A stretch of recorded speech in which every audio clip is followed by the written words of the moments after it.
At noon today in Rockford, Illinois, they transferred the ownership of the Thomson prison from the state of Illinois to the federal government.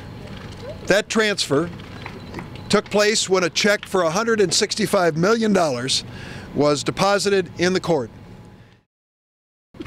I want to thank Mayor Duke Hebeler for his leadership. He started this 3 years ago.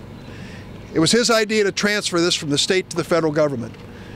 The governor and I were talking about the first meeting we had at Buck's Barn. I wish it were still there, great fried chicken. But the fact is, we got together and said we're going to get this done. We ran into some obstacles and some problems along the way. It took a little longer at the state level than we thought it would, but we got that done. We got the price agreed to. And now we're going to move forward to make this a federal prison.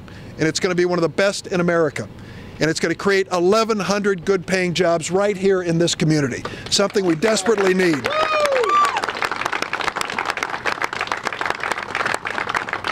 There'll be some construction workers out there ahead of time, bringing it up to federal standards, so some more jobs there.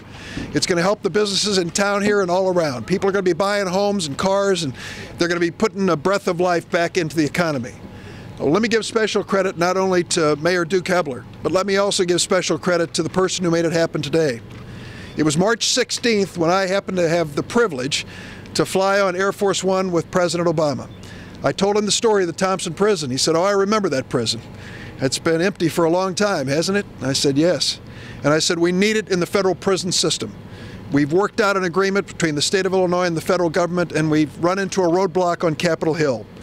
The president said, "Try one more time to see if you can get the signatures that we need." And we did.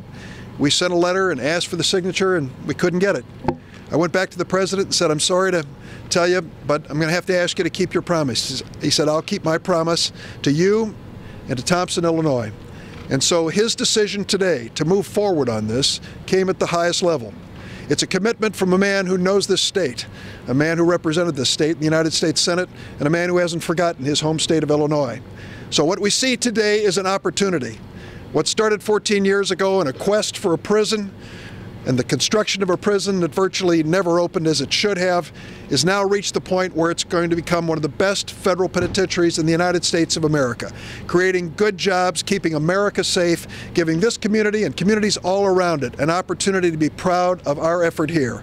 I want to especially thank my friend Governor Pat Quinn, because when the Duke came to us and talked about making this a federal facility, we had to sit down and work with the state of Illinois. Every step of the way, Governor Quinn has been there, working with us to deal with the laws, to make sure we did with everything in court that we needed to do.